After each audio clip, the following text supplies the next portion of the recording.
자, 룻기 1장 8절로 14절 말씀입니다. 우리 한 목소리로 하나님 말씀을 같이 받들어 읽으면 좋겠어요. 우리 천천히 룻기 1장 8절로 14절 말씀입니다. 시작. 나오미가 두 며느리에게 이르되 너희는 각기 너희 어머니의 집으로 돌아가라. 너희는 죽은 자들과 나를 선대한 것 같이 여호와께서 너희를 선대하시기를 원하며 여호와께서 너희에게 허락하사 각기 남편의 집에서 위로를 받게 하시기를 원하노라 하고 그들에게 입맞춤에 그들이 소리를 높여 울며 나오미에게 이르되 아니니이다. 우리는 어머니와 함께 어머니의 백성에게로 돌아가겠나이다 하는지라. 나오미가 이르되 내 딸들아 돌아가라. 너희가 어찌 나와 함께 가려느냐. 내 태중에 너희의 남편 될 아들들이 아직 있느냐. 내 딸들아 되돌아가라. 나는 늙었으니 남편을 두지 못할지라. 가령 내가 소망이 있다고 말한다든지 오늘 밤에 남편을 두어 아들들을 낳는다 하더라도 너희가 어찌 그들이 자라기를 기다리겠으며 어찌 남편 없이 지내겠다고 결심하겠느냐. 내 딸들아 그렇지 아니하니라. 여호와의 손이 나를 치셨으므로 나는 너희로 말미암아 더욱 마음이 아프도다 하매 그들이 소리를 높여 다시 울더니 오르바는 그의 시어머니에게 입맞추되 룻은 그를 붙쫓았더라. 아멘. 아멘.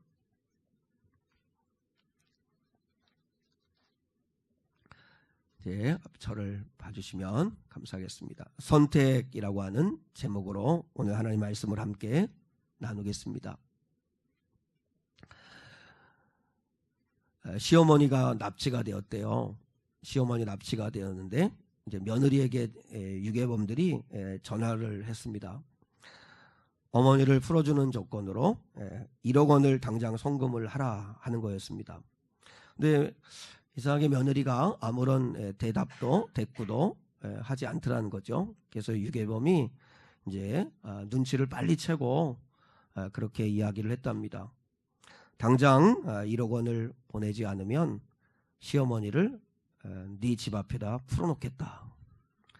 그랬더니 며느리가 2배로 줄 테니까 2배라도 줄 테니까 그렇게 하지는 말아달라고 그렇게 했다고 합니다. 여러분 고부간의 갈등이 참 제일 힘든 관계라고도 하지요, 그죠? 그렇게 하는데 사실 뭐 이거는 참 우픈 이야기입니다, 그죠? 웃으면서도 슬픈 그런 이야기일 수 있는데 오늘 본문에 보면 시어머니 나오미와 그리고 룻의 이 며느리 룻의 이 관계는 정말 아름다운 관계인 것을 볼 수 있습니다. 저는 여러분 구원이라고 하는 게 뭐냐면 구원은 관계가 회복되는 거거든요. 그러니까 하나님과 나와의 관계가 회복이 되면 그럼 저는 상한 성도들의 삶에 있어서도 이 인간관계도 회복이 될 수 있는 은혜가 임할 수 있기를 축복해요. 그러려면 내가 십자가를 지지 않으면 관계 회복은 어렵거든요. 그런데 아무튼 오늘 시어머니 나오미와 며느리 룻의 이 관계는 참으로 아름다운 관계다 하는 것을 우리가 알게 됩니다. 특별히 오늘 본문의 말씀을 지난주에 이어서 한 번 더 읽었습니다. 오늘 본문의 말씀은 선택이라고 하는 측면에서 오늘 말씀을 한번 좀 생각하려고 합니다. 그래서 이 시어머니 나오미와 특별히 며느리 룻이 선택을 어떻게 함으로 인하여 구원에 이르게 되었는가 하는 것을 우리가 좀 추적해 보려고 합니다. 인생을 살다 보면 대부분의 것들은 어떤 걸 선택하느냐에 상관없이 뭐 좀 대가를 지불하긴 하더라도 죽고 사는 것은 아닐 겁니다. 근데 인생을 살다 보면 정말 중요한 선택이 있죠. 그 선택 하나가 인생을 정말 뒤바꿀 수 있는 그런 선택이 있다고 생각을 합니다. 근데 특별히 신앙의 차원에서의 선택은 영원한 생명을 좌우하는 문제이기 때문에 너무나 중요한 것이라고 생각합니다. 그래서 오늘 나오미와 룻이 선택을 함으로 인하여서 구원받는 자가 되었던 것처럼 오늘 예배하는 저희들도 무엇을 선택할 것인가 하는 것을 두 가지만 우리가 한번 생각해 보려고 합니다. 첫 번째, 오늘 본문을 통해서 우리가 선택해야 할 것은 한번 따라하겠습니다. 베들레헴으로 갈 것인가 모압으로 갈 것인가. 네. 오늘 본문의 말씀을 묵상하면서 브런드 그런 질문을 하게 되었어요. 무슨 질문이냐면 당신은 돌아갈 고향이 있는가 하는 질문입니다. 사실 처음에 나오미는 고향 땅인 베들레헴을 떠났잖아요. 베들레헴을 떠나는 건 단순하게 그냥 지역을 옮기는 게 아니라 하나님의 목표한 궤도에서 이탈하는 거였거든요. 그 자체가 벌써 죄인데, 그런데 그래서 베들레헴을 떠나 모압으로 갔더니 일이 술술술 자기가 원하는 대로 뜻한 대로 잘 풀리면 얼마나 좋겠어요. 근데 구원론적인 구원사적으로 보면 나오미가 일이 안 풀린 게 은혜예요. 왜냐하면 그러니까 돌아올 수 있었던 거죠. 그런데 아무튼 모압으로 가가지고 남편 잃고 두 아들들 잃고 가진 재산 다 탕진하게 되고 그리고 불행한 인생이 되었습니다. 세 가부만 남았습니다. 얼마나 처량합니까? 그런데 불행 중 다행인 건 이 나오미에게는 돌아갈 고향이 있었다는 것입니다. 다시 돌아갈 수 있는 곳이 있었다는 것, 이게 은혜였다라고 하는 것입니다. 난민들을 요즘에 그 난민 문제가 참 심각하잖아요, 그죠? 근데 이제 그 해외 선교를 나간 한 간호사가 이렇게 난민 아이들을 돌보는 선교를 하다가 이제는 시기가 되어가지고 이제 다시 돌아오게 되었습니다. 그래서 이제 선교를 마치고 고국으로 돌아오게 되어서 이제 섬겼던 그 난민 아이들과 인사를 이제 간호사가 이렇게 합니다. 그래서 이제 그 아이들과 함께 잘 있으라고 인사를 하는 가운데에 갑자기 마음 한가운데서 뜨거운 것이 확 올라오는 걸 느꼈습니다. 이유는 뭐냐면 나는 돌아갈 곳이 있는데 이 아이들은 돌아가고 싶어도 돌아갈 곳이 없구나 라고 하는 게 느껴지면서 이 뜨거운 것이 확 올라오게 되었다는 거예요. 그러니까 새삼 자기는 비록 이렇게 난민들을 돕는 이 힘들고 고생스러운 이 타국 생활을 하지만 그러나 이것이 끝나고 나면 언제든지 돌아갈 고국이 있다는 거, 돌아갈 고향이 있다는 게 이렇게 좋은 거구나 하는 걸 깨달았는데 이 난민 아이들을 바라보니까 돌아가고 싶어도 돌아갈 곳이 없는 거예요. 돌아갈 곳이 없다는 게 이렇게 비참한 거구나 하는 걸 깨달으면서 또한 동시에 너무 마음이 아프더라는 거예요. 그렇습니다, 사랑하는 여러분. 저는 여러분이 아침 일찍 엄마 아빠 다녀오겠습니다 하고 학교를 가고 직장을 가고 하루 일과를 시작하죠. 그래서 이제 하루 동안 이제 흩어져 가지고 여러분이 있는 자리에서 열심히 살다가 이제 저녁 무렵이 되면 피곤하고 지친 몸을 이끌고 돌아갈 가정이 있다는 게 이게 얼마나 큰 감사거리고 행복한 건지 모른다는 거죠. 뭐 집이 넓지 않고 집이 좋지 아니하고 한다 할지라도 사랑하는 가족들이 있는 곳으로 돌아갈 수 있다는 게 이게 얼마나 감사한 일이라는 거죠. 근데 저는 그런 생각을 해봤어요. 하루의 일과를 마치고 여러분이 매일매일마다 반복적으로 집으로 돌아가듯이 저는 사랑하는 성도들이 우리의 인생도 그렇다는 걸 여러분이 깨달았으면 좋겠습니다. 그 무선 마이크를 좀 저한테 줄래요? 이게 오늘 좀 상태가 1번은 내리고 10번을 좀 보내주세요.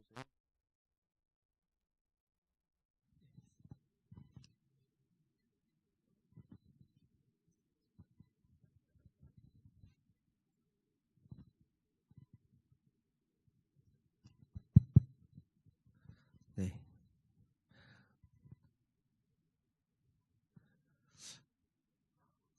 우리가 앞으로 인생을 살아가시면서 우리 사랑하는 성도들이 하루 일을 마치고 매일매일마다 집으로 돌아갈 때마다 생각을 했으면 좋겠어요.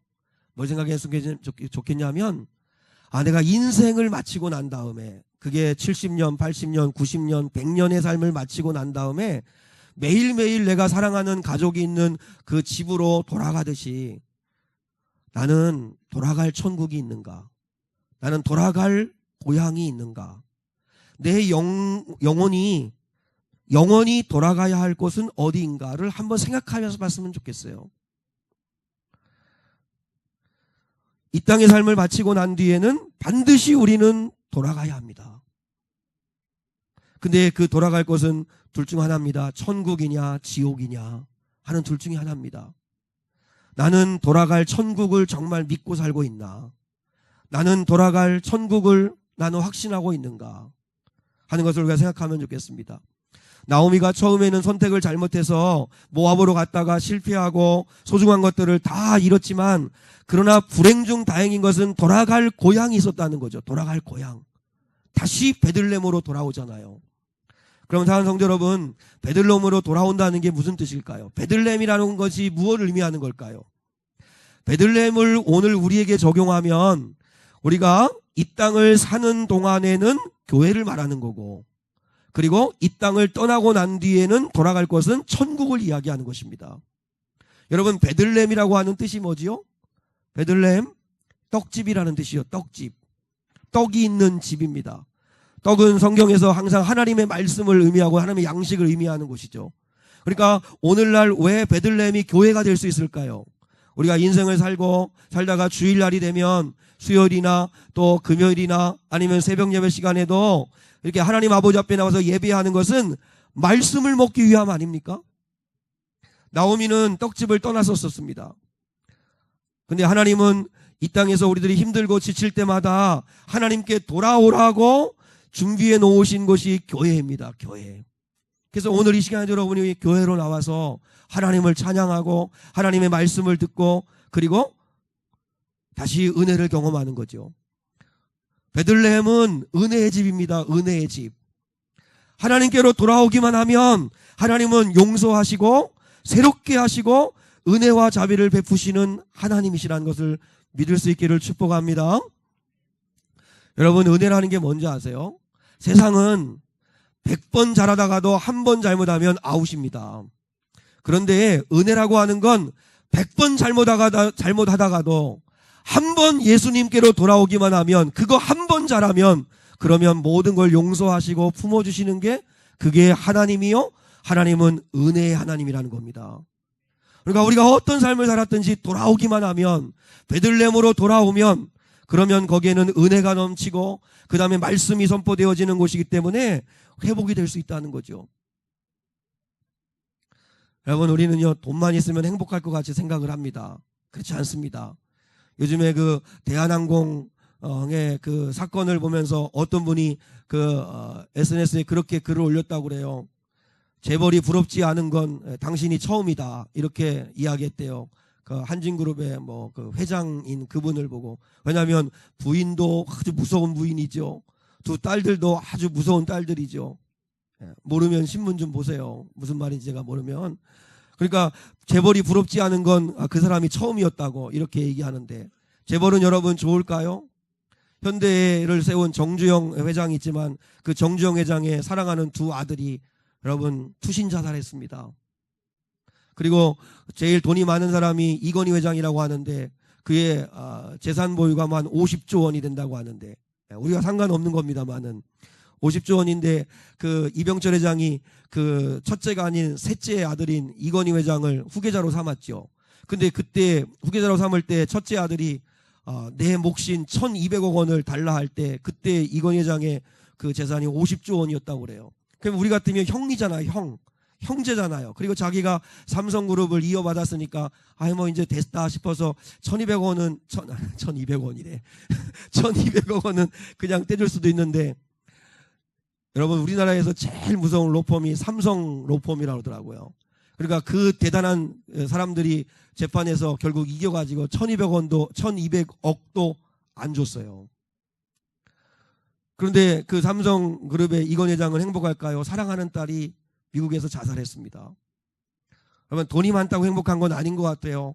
우리는 작은 거 하나에도 행복을 느낄 수 있어야 되는데, 정말 행복은 어디일까? 파스칼이 얘기했습니다. 하나님은 사람들 모두 가슴 속에 하나님만으로 채울 수 있는 행복이 있다. 그러니까 우리는 하나님께 돌아와야 진짜 행복한 거예요. 그게 베들레헴이에요. 베들레헴. 베들레헴은 예배가 있는 곳이고, 베들레헴은 은혜가 있는 곳이고, 그리고 베들레헴은 하나님의 말씀인 떡이 있는 곳입니다. 그곳으로 돌아와야 우리는 진정으로 행복할 수 있다는 거죠. 저는 찬송가 492장을 참 좋아합니다. 잠시 세상에 내가 살면서. 우리 한번 1절인데 우리 한번 1절에 한번 같이 한번 불러보시죠. 같이 하겠습니다. 잠시 세상에 내가 살면서 항상 찬송 부르다가 날이 저물어 오라 하시면 영광 중에 나가리. 열린 천국문 내가 들어가 세상 짐을 내려놓고 빛남 면류관 받아 쓰고서 주와 함께 길이 살림. 이 가사에서 저는 제일 은혜가 되는 게 뭐냐면, 날이 저물어 오라 하시면 영광 중에 나아가리라. 날이 저문다는 게 뭐죠? 우리가 인생의 봄, 여름, 가을, 겨울을 살다가 아니면 때로 하루에 태양이 뜨고 그리고 태양이 지고 날이 저물면 이건 죽음을 의미합니다. 날이 저물어 하나님이 우리를 오라 하고 부르면 여러분 나는 못 갑니다 할 사람이 아무도 없잖아요. 근데 오라고 하실 때 내가 영광 중에 뛰어나가 열린 천국문으로 들어갈 수 있다면 그게 우리가 돌아갈 곳이잖아요. 그 사람이 그리고 빛난 면류관을 하나님께 받았을 수 있다면 그리고 주와 함께 영원히 살 수 있다면 얼마나 행복할까 하는 걸 찬양하는 것입니다. 저는 어릴 때 이걸 많이 경험했습니다. 요즘 우리 아이들은요, 아이들 찾으려면 요즘 애들이 뭐 이렇게 운동장이나 마당에서 노는 게 아니고 다 어디 숨어가지고 방에 있기 때문에 찾기가 어려운데 저희는 다 동네 이 공터에서 놀고 했기 때문에 이제 날이 저물어가지고 저녁때가 좀 되면 다 엄마들이 나와가지고 부릅니다. 아무개야 얼른 와서 밥 먹어라. 병수야 얼른 와서 저녁 먹어라. 그러면 부르면 하나하나 아이들이 다 날이 저물면 돌아갑니다. 그러니까 나를 불러주는 엄마가 있고 그리고 가면 따뜻하게 밥을 차려놓고 먹을 수 있는 가족이 있고 그 고향이 있다는 건 얼마나 감사한 일인지 몰라요. 갈 곳이 있다는 것. 그게 하나님이 우리에게 주신 구원의 은혜 아닐까 생각합니다. 저를 향한 성도들이 천국을 믿을 수 있기를 축복합니다. 천국을 누리고 있으시고 그리고 천국의 소망을 두고 정말 사는가를 한번 여러분 점검하셔야 합니다. 그럼 여러분이 예수님을 내 안에 모시고 내가 성령과 함께 동행함으로 천국 같은 삶을 사는지 안 사는지 여러분이 여러분 안에 천국이 있는지 없는지를 어떻게 알 수 있냐면 여러분 무슨 열매를 맺는가를 보면 알 수 있습니다. 천국이 내 안에 들어있으면 천국이 나오게 되어 있습니다. 여러분 예수가 내 안에 있으면 예수가 나오게 되어 있습니다. 그럼 여러분이 그렇게 구원받은 사람이라면 점검해야 되는데 찬송가 180장에 보면 하나님의 나팔소리 천지 진동할 때라는 그런 찬양인데 그 3절 가사가 이렇습니다. 주님 다시 오실 날을 우리 알 수 없으니 항상 기도하고 깨어 있어서 기쁨으로 보좌 앞에 우리 나가서도록 그때까지 참고 기다리겠네. 이게 구원받은 사람, 천국을 소망하며 사는 사람이 삶이라고 생각해요. 보세요. 주님 다시 오실 날을 우리 알 수 없으니 그러면 주님은 언제 오실지는 몰라요. 그러나 주님은 반드시 오실 텐데 그때까지 우리는 어떻게 살아요? 항상 기도하고 깨어 있어서 기쁨으로 보좌 앞에 우리 나가서도록 그때까지 참고 기다리겠네. 항상 기도하면서 하나님의 뜻을 마음에 품으면서 그러면서 기쁨으로 예배에 나가면서 그러면서 또 인생이 어떤 어렵고 힘들 때마다 참고 기다리면서 주님을 기다리고 있는가? 그 사람이 구원받은 사람이에요. 그 사람이 천국을 가진 사람이에요. 난 여러분들이 이 오늘 예배하는 우리 상한 성도들이 한 사람도 구원받지 못한 사람이 없으면 좋겠어요. 찬송자 여러분, 죽으면 가는 천국뿐만 아니라 우리 한 성도들이 살다가 힘드실 때 있잖아요. 너무 괴로우실 때, 인생이 허무하고 그리고 더덥게 느껴질 때, 그때 주님의 도움이 절실히 필요할 때, 너무 힘들 때 꼭 기억할 수 있기를 원합니다. 베들레헴으로 돌아오면, 아버지 품으로 돌아오기만 하면 하나님께서 은혜 주신다는 사실을 꼭 기억할 수 있기를 축복합니다. 성주야 앞에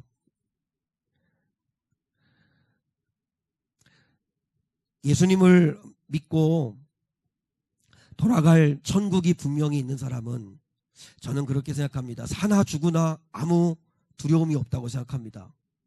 살아있는 동안에는 사명 다하다가 가는 거고, 주님이 부르시면 천국 가니까 감사한 거고, 그렇게 살 수 있는 그런 여유와 믿음이 우리에게 있어야 한다고 생각합니다. 제가 설교를 준비하다가 글 하나를 보았는데요.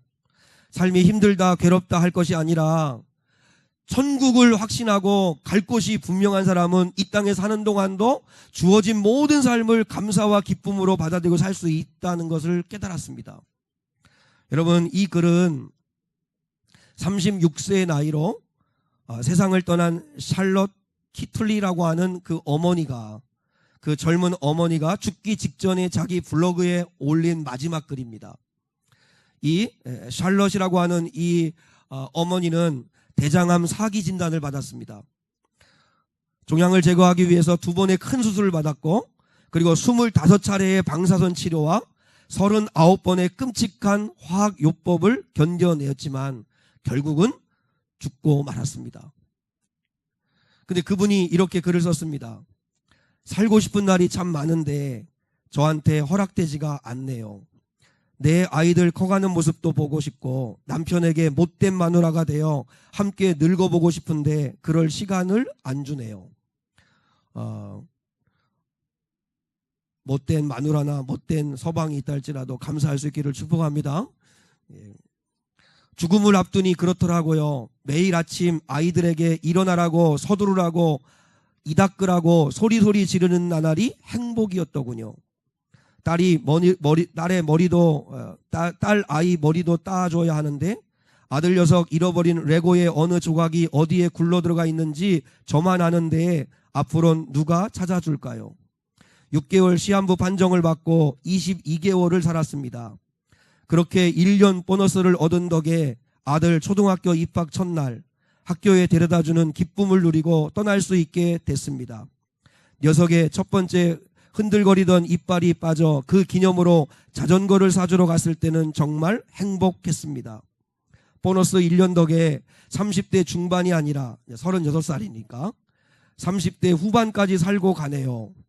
복부 비만이요? 늘어나는 허리둘레요? 그거 한번 가져봤으면 좋겠습니다. 휘어지는 머리카락요? 그거 한번 뽑아봤으면 좋겠습니다. 그만큼 살아남는다는 얘기잖아요. 저는 한번 늙어보고 싶습니다. 부디 삶을 즐기며 사십시오. 두 손으로 삶을 꽉 붙드십시오. 여러분이 부럽습니다. 이렇게 글을 썼습니다. 복부 비만도 감사할 수 있기를 축복해요. 여러분, 사실 이렇게 보면 예수를 믿는 사람은 산다는 것 자체가 영광 아니에요? 그렇죠? 왜냐하면 우리는 돌아갈 곳이 있잖아요. 언제 죽음을 맞이할지 모르고 주님이 언제 우리를 오라갈지 모르지만 우리는 돌아갈 곳이 있잖아요. 그리고 무엇보다도 돌아갈 곳이 있으면 사나 죽으나 뭐가 겁이 나요. 살아있으면 사명 감당하고 하나님 영광 위에 살면 되는 것이고, 그리고 주님이 오라 하면 아버지 계신 내 고향으로 돌아가는 거니까 감사한 것이고, 그런 믿음이 있을 수 있기를 축복합니다. 오늘 나오미와 룻은 베들레헴으로 돌아갑니다. 오르바는 모압으로 돌아갔습니다. 단 여러분, 베들레헴으로 돌아오셔야 합니다. 그리고 또 하나의 선택을 해야 합니다. 룻의 길을 갈 것인가 오르바의 길을 갈 것인가를 선택해야 합니다. 오늘 본문의 말씀을 생각해 보니까 왜 시어머니가, 제가 그 성경 읽으면서 그게 의문이 되었어요. 왜 시어머니 나오미가 두 며느리에게 자꾸 모압으로 돌아가라고 하는 걸까? 물론 인간적으로는 이해가 돼요. 왜냐하면 자기와 함께 과부 셋이서 베들레헴으로 돌아오면 무슨 여러분 장밋빛 인생이 펼쳐진 것도 아닐 테고 고생 뻔하잖아요. 과부들 돌아와서 하는 게 구걸일 테고 비참할 테고 누가 환영해 주는 것도 아니고, 이민을 여러분 구걸하려고 이민 가는 사람은 아무도 없잖아요. 그러니까 뭔가 꿈이 있으니까 돌아와야 되는 건데 아무것도 없으니까 인간적으로는 이해가 돼요. 차라리 모압으로 돌아가서 친정으로 돌아가서 모압 남자 만나가지고 행복하게 새 출발하면 좋겠다는 게 맞지만, 저는 목사이다 보니까 그런 생각이 들어요. 시어머니 나오미는 믿는 사람이잖아요.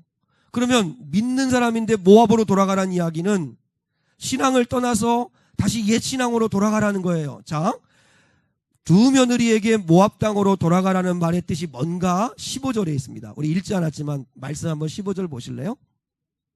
자, 15절을 한번 보시죠. 15절 시작.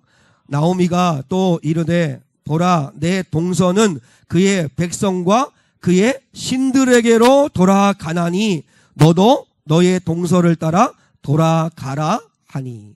여보세요, 그냥 고향 땅으로 돌아가는 단순한 개념이 아니라 모압 신들에게로 돌아가는 거라는 거예요. 그러니까 우리는 이해가 안 돼요. 어떻게 믿는 시어머니가 두 며느리도 힘들겠지만 고생스럽겠지만 데리고 와야 영혼을 구원하는 거잖아요. 근데 왜 시어머니, 이 믿는 시어머니는 며느리들을 믿음의 땅으로 데려오지 아니하고 왜 돌아가라고 하는 걸까?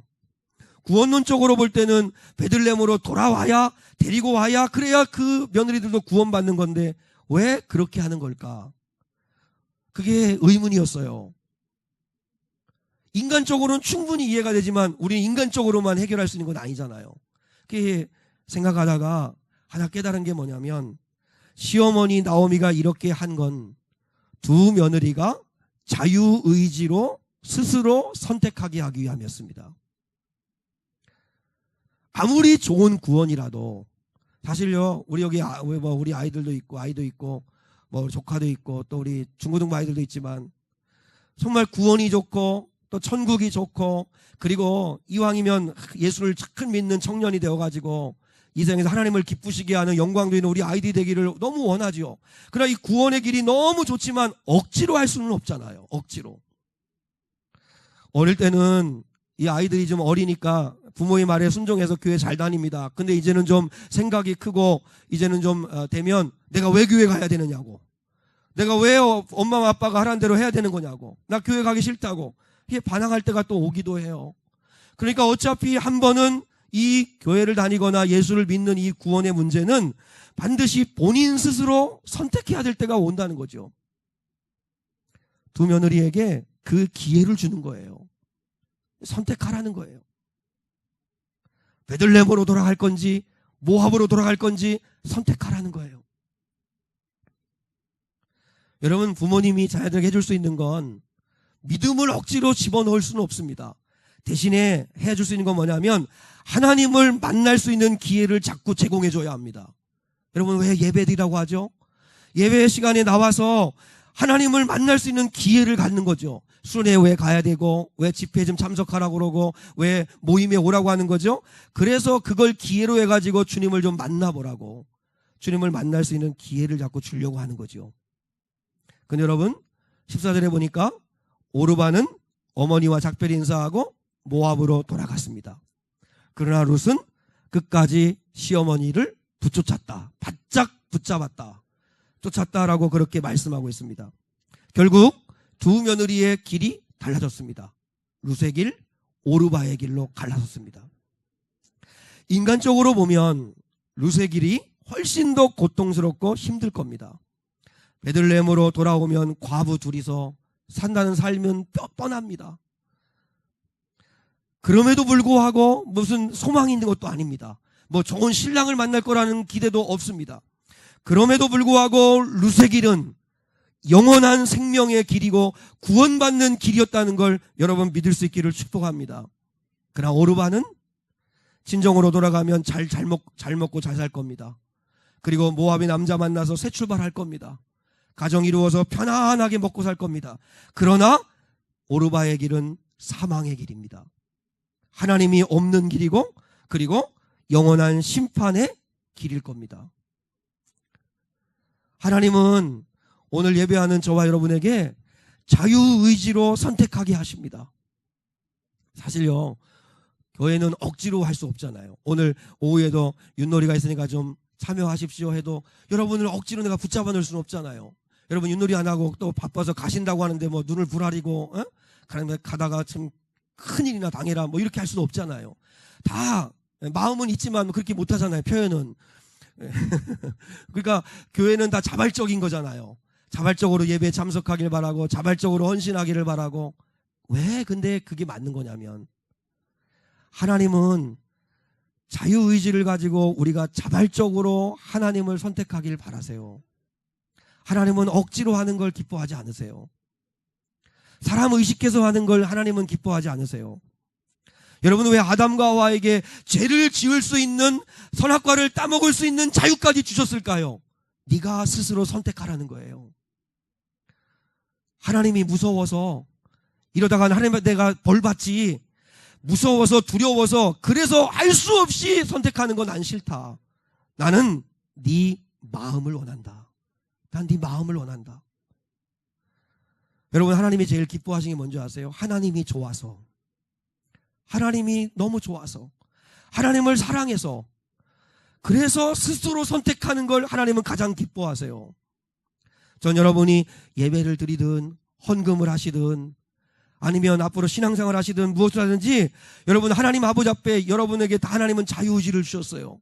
그 의지를 가지고 하나님께 영광 돌리는 선택을 하며 살 수 있기를 축복해요. 루세기를 가야 합니다. 루세기를.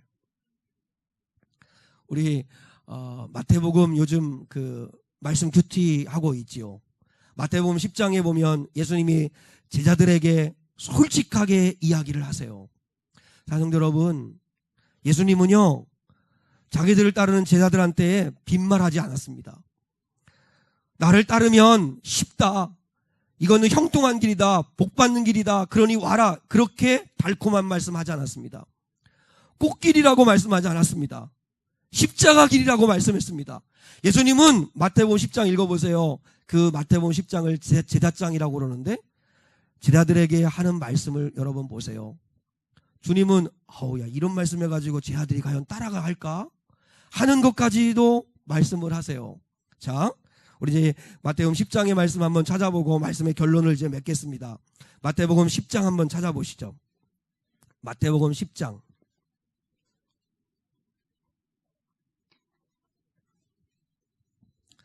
먼저 16절의 말씀을 한번 보시죠. 16절의 말씀. 마태복음 10장 16절의 말씀입니다. 자, 함께 한번 읽겠습니다. 시작. 보라, 내가 너희를 보냄이 양을 이리 가운데로 보냄과 같도다. 그러므로 너희는 뱀같이 지혜롭고 비둘기같이 순결하라. 아니, 어떻게 양인 제자들을 이리 가운데로 보내실까? 그러면 이리한테 다 잡혀 먹을 텐데 왜 그러실까? 여러분, 양이 사는 길은 목자이신 그리스도와 함께 하면 되는 것입니다. 그러면 목자가 이리로부터 지켜주는 거지요. 그런데 주님은 분명히 말씀했어요. 내가 너희를 세상에 보내는 건 양을 이리 가운데로 보내는 것 같다. 그러니까 주님이 너무 안타까우신데 그렇게 하세요. 그러면 그냥 아까우니까, 귀하니까 그냥 이렇게 감싸고 그냥 품에 끌어안고 있으면 되는데 세상으로 가라는 거예요. 가서 이리 가운데서 양으로 살라는 거예요. 그게 얼마나 힘들어요. 근데 그렇게 말씀하세요. 그래서 그 양이 이리 가운데서 승리할 수 있도록 뱀같이 지혜로워야 되고 비둘기같이 순결해야 된다고 말씀하세요. 자, 그 다음에 34절로 39절입니다. 34절로 39절 같이 읽어요. 시작. 내가 세상에 화평을 주러 온 줄로 생각하지 말라. 화평이 아니요 검을 주러 왔노라. 내가 온 것은 사람이 그 아버지와 딸이 어머니와 며느리가 시어머니와 불화하게 하려 함이니, 사람의 원수가 자기 집안 식구리라. 아버지나 어머니를 나보다 더 사랑하는 자는 내게 합당하지 아니하고 아들이나 딸을 나보다 더 사랑하는 자도 내게 합당하지 아니하며 또 자기 십자가를 지고 나를 따르지 않는 자도 내게 합당하지 아니하니라. 자기 목숨을 얻는 자는 잃을 것이요 나를 위하여 자기 목숨을 잃는 자는 얻으리라. 이 말씀을 오해하시면 안 되고요. 예수 그리스도를 구주로 영접하고 그분이 내 인생의 가장 우선순위로 그분을 사랑하게 되면 불가피하게 가장 가까운 사람들과 적이 될 수도 있고 관계가 깨어질 수도 있는 대가 지불을 해야만 한다는 거예요. 이건 집안 식구들을 우습게 여기고 나 몰라라라는 뜻이 아니고, 내가 진리를 붙잡으면, 예수님을 붙잡으면 불가피하게 예수님을 모르는 사람들이 볼 때는 그들과 관계가 깨어질 수도 있는 아픔이 있다는 거죠. 그럼에도 불구하고 오늘 말씀 보세요. 내가 세상에 화평을 주러 온 줄 아느냐? 아니다. 검을 주러 왔다. 내가 온 것은 사람이 아버지와 딸이 어머니와 며느리가 시어머니와 불화하게 하려 함이라. 우리 한국 기독교 역사 아시죠? 한국교 역사 가운데 며느리가 예수 믿고 시어머니가 예수 믿은 바람에 그래서 집안에서 얼마나 환난을 받아요. 예수 믿는다고. 집안에 신이 둘 셋이 되었다고. 그러면서 온갖 핍박을 받고 환난을 받아요. 그래도 예수님이 구원자이시라는 것을 믿기에 그 모든 환난을 견뎌내지 않았어요? 사람의 원수가 자기 집안 식구라는 이 말씀의 의미를 여러분이 깨달으셔야 돼요. 그리고 37절의 말씀이 우리가 가장 넘어지기 쉬운 말씀이에요.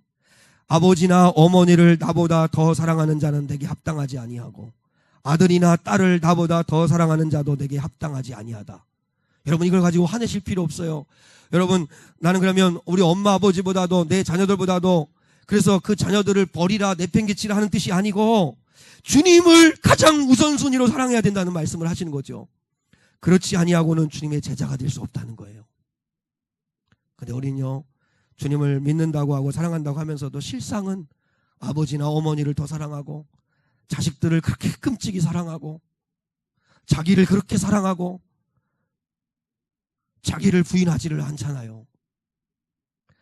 주님은 가족들을 버리라는 게 아니라 가족들을 구원할 수 있는 길이 주님을 가장 사랑하는 길이라고 말씀하세요. 근데 한번 보세요.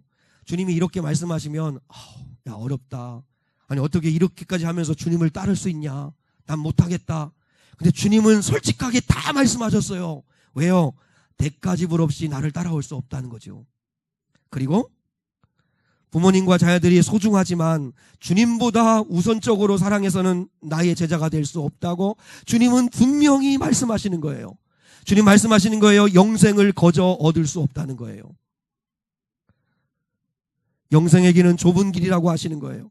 여러분 주님은요 당장 편안하고 넓은 길 가지 말고 비록 제자의 길이 좁고 힘든 길이지만 그러나 그 길 끝이 생명의 길이고 그리고 또한 하나님의 나라로 가는 길이니까 너희들이 자유의지를 가지고 선택하기를 바라신다고 10장에서 솔직하게 말씀하신 거예요. 그러니까 주님은 숨기지 않으시고 솔직하게 다 말씀하시고 난 다음에 그 다음에 여러분이 스스로 선택을 하라는 거예요. 예수를 따라갈 건지 루세기를 갈 건지 나는 도저히 믿음 생활 힘들어 못하겠다. 그렇게까지 나는 못 믿겠다.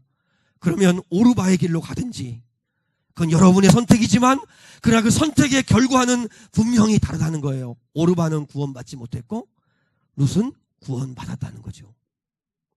하나님의 놀라운 은혜를 받았다는 것입니다. 갈수록요 교인들이 믿음의 길을 떠나고 있습니다. 갈수록 교인들이 믿음을 버리고 있습니다. 그리고 믿음의 길을 가시더라도 오늘 주일 예배 오신 여러분들 우리 한번 생각해 봐야 되는데 믿음의 길을 가더라도 쉽고 편안하게 가려고 합니다. 그런데 그렇게 해서는 주님의 제자가 될 수는 없습니다. 주님은 말씀하세요. 여러분 보세요. 구원받지 못하는 건 두 종류입니다. 예수님을 믿지 않는 사람은 구원받을 수 없습니다. 그죠? 예수님을 믿지 않는 사람은 구원받을 수 없습니다. 근데 더 심각한 건 예수님을 믿는다고 믿는데 잘못 믿어도 구원받을 수 없습니다. 그럼 여러분 우리는 뭐에 해당되냐면 잘못 믿을 수 있습니다. 대가지불도 없이 룻과 같이 베들레헴으로 돌아오는 선택하지 않고 오르바처럼 적당하게 즐기면서 그렇게 살아가면서 구원도 받으려고 하는 건 없어요. 선택해야 합니다. 어디로 갈 건지 오르바의 길로 갈 건지 그래서 모압으로 갈 건지 아니면 베들레헴으로 오실 건지 룻의 길을 갈 건지 선택하셔야 합니다. 근데 룻의 길은 고통스럽고 힘든 것 같지만 제자의 길이 고통스럽고 힘든 것 같지만 그러나 영원한 생명의 길이고 구원의 길이고 여러분 아시죠? 앞으로 2장, 3장, 4장에서 하나님이 룻에게 어떤 은혜를 베푸시는지 아시죠? 그런 은혜가 펼쳐지는 길이 룻의 길입니다. 저는 오늘 주일 예배하신 우상한 성도들이 다 오르바처럼 지금 당장 좋은 길, 당장 편한 길, 당장 죄악된 길 그러나 영원히 저주받을 수밖에 없는 죄악된 길로 가지 마시고 룻처럼 예수 믿는 것이 좁은 길이고 힘들지만 영원한 천국을 약속받고 영원한 생명을 얻는 구원의 길임을 믿기에 기꺼이 루세길, 베들레헴으로 돌아오는 길을 선택할 수 있는 우리 성도들이 될 수 있기를 주님의 이름으로 축복합니다.